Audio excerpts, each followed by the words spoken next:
Hello दोस्तों, स्वागत है आप सबों का आज के इस वीडियो में। फिर से मैंने प्रीवियस ईयर के क्वेश्चन को लेकर आया हुआ हूँ। आप सभी इस वीडियो में अंत तक बने रहिए ताकि आपको बहुत कुछ सीखने को मिलेगा। तो बिना देरी किए हुए वीडियो की शुरुआत करते हैं। तो चलिए इसकी शुरू करते हैं। पहला क्वेश्चन है हमारा, पानी, हवा और बर्फ जैसे विभिन्न कारकों द्वारा भूदृश्य के गिर जाने को कहा जाता है। यानी पानी, हवा और बर्फ द्वारा मिट्टी का जो क्षरण होता है उसे क्या कहा जाता है? इसे अपरदन कहा जाता है। इसे अपरदन कहा जाता है। पानी और हवा द्वारा मृदा का जो कटाव होता है उसे अपरदन कहा जाता है। पानी और हवा के द्वारा भी मृदा का कटाव होता है। यह हमें बहुत जल्दी देखने को नहीं मिलता, पर हल्का हल्का होता है, हमें पता नहीं चलता। इसका उदाहरण दोस्तों, यदि इसका उदाहरण हम लोग देखें तो कहीं आप झरना में जाइएगा, झरना के नीचे पत्थर रहेगा, पत्थर में पानी कई सालों से गिर रहा है, लेकिन वो अचानक उनके बारे में पता नहीं चलेगा। लेकिन 5-10 साल के बाद में आप वहाँ जाएंगे ना, तो पत्थर जहाँ पर गिर रहा था वहाँ पर गड्ढा हो जाएगा। तो ये सभी इस तरह से मृदा का भी कटाव होता है। इस बात को भी आप ध्यान रखिएगा। तो चलिए अगला क्वेश्चन की ओर बढ़ते हैं। अंतर्राष्ट्रीय अहिंसा दिवस कब मनाया जाता है? इसका आंसर बताना है। अंतर्राष्ट्रीय अहिंसा दिवस कब मनाया जाता है? तो इसका आंसर होगा दोस्तों, अंतर्राष्ट्रीय अहिंसा दिवस 2 अक्टूबर को मनाया जाता है। और 2 अक्टूबर को ही क्यों मनाया जाता है? क्योंकि 2 अक्टूबर को महात्मा गांधी का जन्मदिन था, इसलिए महात्मा गांधी के जन्मदिन को ही अहिंसा दिवस के रूप में मनाया जाता है। इस बात को भी ध्यान देना है। यदि महात्मा गांधी की बात करें दोस्तों, तो महात्मा गांधी कभी भी अपने जीवन में हथियार नहीं उठाए। उन्होंने जो कुछ भी लड़ाइयाँ लड़ी वे अहिंसा से ही लड़ा। बिना हथियार उठाए अंग्रेजों को उसने मात दी थी। तो इसलिए 2 अक्टूबर को अंतर्राष्ट्रीय अहिंसा दिवस मनाया जाता है। यदि इसे मनाने की घोषणा किसने की? तो इसे मनाने की घोषणा 15 जून 2007 को हुई। 15 जून 2007 को हुई थी। और इसकी घोषणा किसने की थी? तो इसकी घोषणा संयुक्त राष्ट्र महासंघ ने की थी। और इसे अंतर्राष्ट्रीय अहिंसा दिवस पूरे वर्ल्ड में मनाया जाता है। ठीक है, इन सभी बातों को याद रखना है। 5 जून की बात करें तो 5 जून पर्यावरण दिवस मनाया जाता है। पर्यावरण दिवस मनाया जाता है यार। ठीक है, अगला क्वेश्चन की ओर हम लोग बढ़ते हैं। निम्नलिखित में से किस राजवंश ने विजयनगर राज्य की स्थापना की थी? तो इसका आंसर आपको बताना है, किस राजवंश ने विजयनगर राज्य की स्थापना की थी। तो इसका आंसर होगा संगम वंश। इसका सही आंसर होगा संगम वंश। दोस्तों, संगम वंश की स्थापना किसने की थी? संगम वंश की स्थापना 1336 ईस्वी में 1336 ईस्वी में हरिहर और बुक्का नामक 2 भाइयों ने की थी। हरिहर और बुक्का नामक 2 भाइयों ने किया था। 1336 ईस्वी में हरिहर और बुक्का नामक भाइयों ने संगम वंश की स्थापना की थी। और ये किन से अलग होकर इस वंश की स्थापना की थी? तो मोहम्मद बिन तुगलक से अलग होकर इन्होंने संगम वंश की स्थापना की थी। मोहम्मद बिन तुगलक से अलग होकर संगम वंश की स्थापना की थी। चलिए अगला क्वेश्चन की ओर बढ़ते हैं। अगला क्वेश्चन है हमारा, भारत में वायुदूत एयरलाइन की स्थापना कब हुई थी? तो इसका आंसर आपको बताना है, भारत में वायुदूत एयरलाइन की स्थापना कब हुई थी। तो इसका आंसर होगा दोस्तों 1981 में। वायुदूत एयरलाइन की स्थापना 1981 में हुई थी। अभी बात हुई है दोस्तों वायुदूत एयरलाइन यानी हवाई जहाज की। तो हवाई जहाज सर्वप्रथम कहाँ चलाया गया था, मतलब कहाँ उड़ाया गया था? दुनिया में सर्वप्रथम हवाई जहाज कहाँ उड़ाया गया था? दुनिया में सर्वप्रथम हवाई जहाज 1903 में अमेरिका में राइट ब्रदर्स नामक 2 भाइयों ने उड़ाया था। और यह अमेरिका के नॉर्थ कैरोलिना में उड़ाया गया था। यदि भारत में बात करें तो भारत में हवाई जहाज का उड़ना प्रारंभ 1911 से हुआ था। 1911 से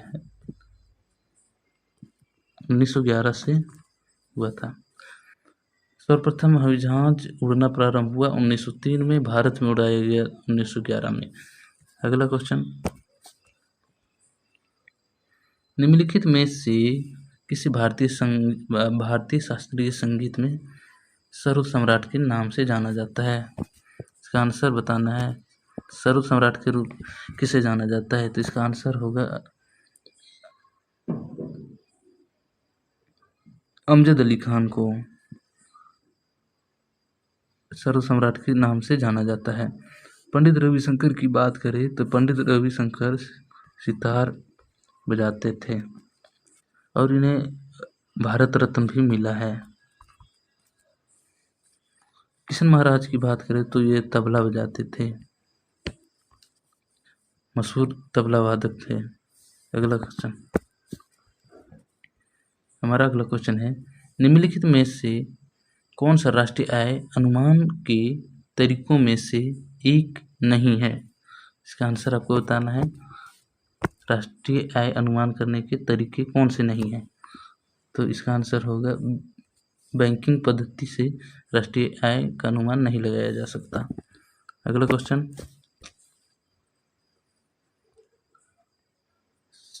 सरकार द्वारा एक ऊंट संरक्षण और विकास नीति की घोषणा की गई है। मतलब ऊंट संरक्षण और विकास के लिए, ऊंट के संरक्षण और विकास के लिए कौन से राज्य में इसकी घोषणा हुई है? इसको बताना है। हम सभी जानते हैं दोस्तों कि ऊंट सबसे ज़्यादा राजस्थान में मिलते हैं, तो इसका आंसर भी राजस्थान ही होगा। राजस्थान में ऊंट संरक्षण और विकास की नीति बनाई गई है। राजस्थान की बात करें दोस्तों तो राजस्थान की राजधानी जयपुर है। जयपुर है और जयपुर को पिंक सिटी के नाम से भी जाना जाता है। पिंक सिटी के नाम से जाना जाता है। ऊंट दोस्तों राजस्थान का राजकीय पशु भी है, इस बात को भी ध्यान दीजिएगा। अगला क्वेश्चन, भारत के निम्नलिखित राष्ट्रपतियों में से कौन योजना आयोग का उपाध्यक्ष था? यानी कि भारत के राष्ट्रपति, जो भारत का राष्ट्रपति भी था और साथ ही साथ योजना आयोग का उपाध्यक्ष भी था। तो इसका सही आंसर होगा प्रणब मुखर्जी। प्रणब मुखर्जी भारत के राष्ट्रपति के साथ साथ योजना आयोग का उपाध्यक्ष भी था। योजना आयोग का उपाध्यक्ष भी था। योजना आयोग की स्थापना 15 मार्च 1950 को हुई थी। योजना आयोग की स्थापना 15 मार्च 1950 को हुई थी। लेकिन दोस्तों और एक चीज़ आपको याद रखना है, योजना आयोग का नाम बदलकर नीति आयोग कर दिया गया। अब योजना आयोग पूरी तरह से समाप्त हो चुका है। इसके स्थान पर 17 अगस्त 2014 को इसका नाम परिवर्तित करके नीति आयोग रख दिया गया है। चलिए अगला क्वेश्चन की ओर बढ़ते हैं। निम्नलिखित में से किस भारतीय राज्य में हड़प्पा नगर नहीं पाए गए हैं? तो इसका आंसर आपको बताना है। हड़प्पा नगर कहाँ नहीं पाए गए थे? तो हड़प्पा नगर उत्तराखंड में नहीं पाए गए थे। हड़प्पा नगर की बात करें दोस्तों तो यह सिंधु सभ्यता के अंतर्गत ही आता है। सिंधु सभ्यता की पहली खुदाई हड़प्पा से की गई थी। हड़प्पा सभ्यता की खुदाई सबसे पहले दयाराम साहनी ने 1921 में किया था। 1921 में किया था। 1921 में किया था। यह हड़प्पा सभ्यता जो है ना दोस्तों, ये त्रिभुजाकार है, यानी कि आधा हिस्सा पाकिस्तान में और आधा हिस्सा इंडिया में है। इसका नामकरण जो किया था जॉन मार्शल नामक अंग्रेज ने किया था। John Marshall.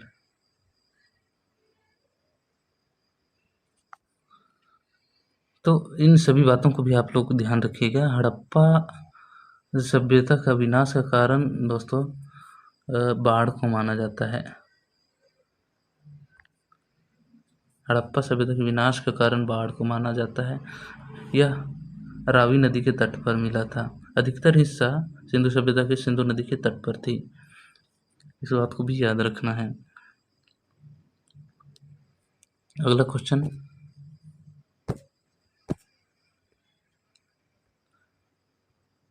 स्वतंत्रता के अधिकारों में सबसे महत्वपूर्ण अधिकार कौन है? स्वतंत्रता के अधिकारों में सबसे महत्वपूर्ण अधिकार की बात करें दोस्तों तो जीवन और व्यक्तिगत स्वतंत्रता का अधिकार सबसे महत्वपूर्ण में से एक है। इनकी चर्चा, स्वतंत्रता के अधिकारों की चर्चा कौन सा आर्टिकल में है? तो आर्टिकल 19 से 22 में है। आर्टिकल 19 से 22 में स्वतंत्रता के अधिकारों की चर्चा है। यह हमारे मौलिक अधिकार है। मौलिक अधिकार कितने होते थे? मौलिक अधिकार 7 होते थे। 7वां मौलिक अधिकारों को समाप्त कर दिया क्योंकि यह संपत्ति का अधिकार था और इससे संशोधन करके मौलिक अधिकारों की श्रेणी से हटा दिया और अभी हमारे पास 6 ही मौलिक अधिकार हैं। उन्हीं 6 में से एक स्वतंत्रता का अधिकार है। तो आज की इस वीडियो को अंत तक देखने के लिए आप लोगों को बहुत बहुत धन्यवाद। अगर इसी तरह की वीडियो चाहिए तो आप लोग लाइक कमेंट कर सकते हैं। धन्यवाद।